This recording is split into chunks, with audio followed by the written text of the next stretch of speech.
তো হ্যালো, নমস্কার সবাইকে। তো আজকে আমরা এক জায়গায় যাচ্ছি। তো তোমরা দেখতে থাকো আমরা কোথায় যাচ্ছি। তো এখানে যাচ্ছে তোমাদের দাদা ভাই অ্যান্ড আমার বোনু। তো তিনজনে মিলে আজকে বেরিয়ে পড়লাম। অনেক দিন থেকে বাড়িতে থাকতে থাকতে অনেক বোরিং হয়ে যাচ্ছি, তার জন্য ভাবলাম এক জায়গা থেকে চলো ঘুরেই আসা যাক। তারপরে এই যে চলে আসলাম টুক করে আমরা কোচবিহার রাজবাড়ি। তো একটু চারদিকটা ঘুরে দেখবো কেমন লাগে। অবশ্য রাজবাড়ি আসি, এর আগেও আমি অনেক। তো না, তাও মনে হয় বাড়িতে বসে থাকতে থাকতে অনেক বোরিং লাগে। তারপর ভাবলাম যে না, জায়গায় যাওয়াই যাক। তো এই যে এখন যাচ্ছি আমরা রাজবাড়ির দিকে। আর গল্প করতে করতে এখানে আজকে জানি অনেক লোক আসছে, আমরাও আসছি। আমাদের সাথে সাথে মানে লোকগুলো মানে টের পেয়ে গেছে আমরা আসবো দেখে, দেখি ওরাও চলে আসে চারজন। তার জন্য আজকে চারদিকে শুধু লোকজনে ভর্তি। তো গাইজ, এটা একটু মজার ছিল, ফানি। তো এটা কেউ সিরিয়াসলি নেবেন না। লোক আসতেই তো পারে না, ওরাও তো দেখার আশা আছে, চারদিকে তো লোক আসবেই। এখন তো পড়ে গেছে, তাও আবার আজকে জানুয়ারি মাস পড়ে গেছে। জানুয়ারির আমরা 2 তারিখ গেছিলাম। তো 2025 সালটা। তো তোমরা কারা কারা ঘুরতে যাচ্ছ একটু কমেন্টে জানিও। তো এই যে রাজবাড়ির, এটা মানে পিছনের দিকটা রাজবাড়ির। তো আমরা চারদিকে ঘুরে যাচ্ছি। তো এখানে চারদিকে লোকজনে ভর্তি। তারপর জানি না, এই যে পিছনে দেখো কত কি কাহিনীও তার মধ্যে চলে। যে এটা তোমাদের দাদা ভাই, এদিকে আমার বুনু। তো এদিকে মানে মাঠে আছে, এদিকে একটা মাঠ আছে, এদিকে মানে খেলা চলতেছে, অনেক লোকজন ওইখানে খেলা চলতেছে মনে হয়। তো এই যে এত সুন্দর সুন্দর গোলাপ গাছে, আমি এবার বলছি যে একটা গোলাপ তুলবো, তার না, ভাবলাম থাক, কত সুন্দর হয়ে আছে, তুললেই তো নষ্ট হয়ে যাবে, তার জন্য আর তুলি নাই।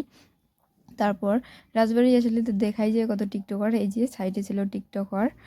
তো এই যে চারদিকে লোকজন, বেশ সুন্দরই লাগে পিছনের দিকটাও। তো বেশিরভাগ জন দেখি পিছনের দিকে আসে না, সামনের দিকে বেশি জন থাকে। কিন্তু না, সত্যি কথা বলতে গেলে রাজবাড়ির পিছনের দিকটাও অনেক সুন্দরই আছে। তো এই যে দেখতে থাকো। তারপর এই যে রাজবাড়ির সামনের দিকটা এটা। তো ভিতরে যাইনি এখনও, রাজবাড়ির ভিতরে ঢুকবো।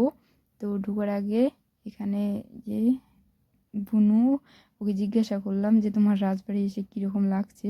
কিন্তু কিন্তু আগে কোনো দিন আসেনি রাজবাড়িতে, এই প্রথম। তো ওকে জিজ্ঞাসা করে নিলাম যে তোমার রাজবাড়ি এসে কীরকম লাগছে। তারপর তোমার দাদাভাইকেও জিজ্ঞাসা করলাম, বলতেছে না ভালোই লাগছে। বুনু বলতেছে ভালোই লাগছে, কিন্তু ও বলতেছে একটু রাজবাড়ির একটু থাকার, বললাম না এরকমই মজা করে বললো কিছু একটা, মনে নাই ঠিক। তো এখন যাব আমরা রাজবাড়ির ভিতরে। তো রাজবাড়ির ভিতরে বেশি কিছু উঠাতে পারি নাই, কারণ মোবাইল ওখানে এলাও ছিল না। তো বেশি কিছু ভিডিও করতে পারিনি। সামনের দিকটা ভিতরে যেতে যেতেই বলে দিয়েছে মোবাইল এলাও নেই। তো মোবাইল এখানেই বন্ধ করে দিয়েছি। তারপর যে যতটুকু পেরেছি ভিডিও করে নিয়েছি। তো যে এটা হচ্ছে আমাদের মানে বিষ্ণুদেব, ভগবান বিষ্ণুদেব। মানে রাজবাড়ির একটা কক্ষে শুধু বিষ্ণুদেবের মুক্তি মানে মূর্তি আর কি চারদিকেই থাকবে। তারপর আমরা ভিতর থেকে চলে এসেছি, চারদিকটা দেখা হয়ে গেছে। তো এখন আমরা চলে যাব আরেক জায়গায়, সেটা হচ্ছে মদনমোহন মন্দির। তো এখানে মদনমোহন মন্দিরে চলে আসছি। তারপর এখানে গেলাম, গিয়ে তারপর প্রণাম টনাম করে ফটো টটো উঠে তুলে তারপর চলে আসলাম। তো তোমরা কারা কারা মদনমোহন মন্দিরে গেছো তো কমেন্টে জানিও। তারপর আমরা চলে যাব বাড়ি। তো বাড়ি যাওয়ার আগে একটু ভিডিও করলাম। তো ভিডিওটা এই পর্যন্ত, টাটা বাই।